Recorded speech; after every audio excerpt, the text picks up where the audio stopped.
জুবিন গাৰ্গ ডাঙৰীয়াৰ যি হত্যাকাণ্ড এই হত্যাকাণ্ডৰ অভিযুক্তসকলৰ লগত অখিল গগৈয়ে গোপন মিতিৰালি কৰিছে আৰু গোপন সম্পৰ্ক বজাই ৰাখিছে।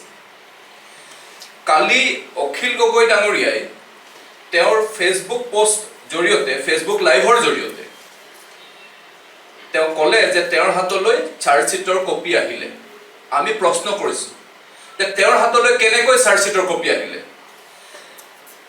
এই গোচৰৰ কালিৰ যিটো মাননীয় মুখ্য ন্যায়িক দণ্ডাধীশ কামৰূপ মেট্ৰ' আদালতৰ যিটো হুকুম PRC কেছ নাম্বাৰ 4084/2025 এই গোচৰৰ যিটো হুকুম তাত স্পষ্টতাৰে লিখা আছে যে আসামী 7 জনলৈকে CIDৰ জৰিয়তে তেওঁলোকক অভিযোগনামাৰ কপি তেওঁলোকক ৰখা সংশ্লিষ্ট জেললৈকে প্ৰেৰণ কৰিছে।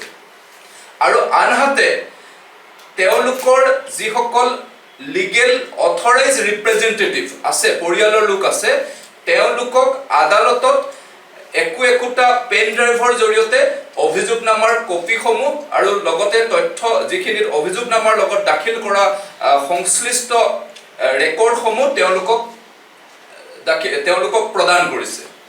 গতিকে আৰু অন্যহাতেদি এটা কথা স্পষ্ট আমি জনাত যে আদালতৰ পৰা কোনো তৃতীয় পক্ষই চাৰ্টিফাইড কপিও এতিয়ালৈকে লাভ কৰা নাই এই গোচৰৰ অভিযোগনামাৰ।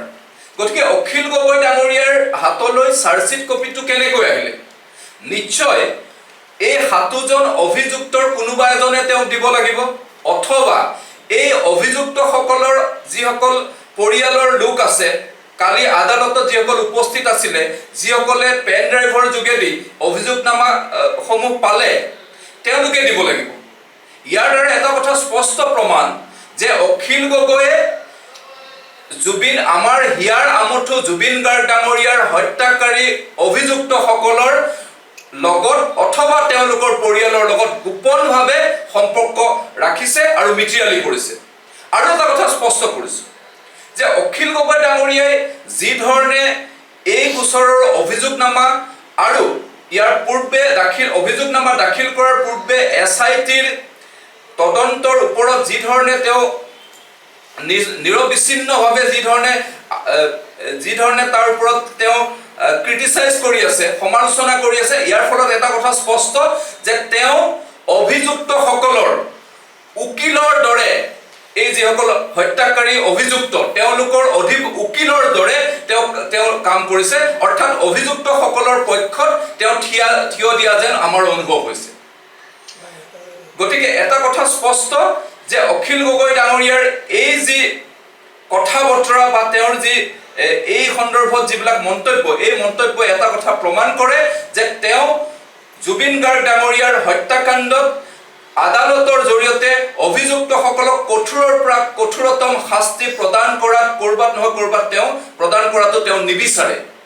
অসমৰ জনসাধাৰণে অখিল গগৈ ডাঙৰীয়াৰ এই কথা বতৰাবিলাকৰ ওপৰত দৃষ্টি নিক্ষেপ কৰিছে আৰু নিশ্চিতভাৱে ভৱিষ্যতৰ দিনত তেওঁ কেতিয়াও অসমৰ জনসাধাৰণে ক্ষমা নকৰে।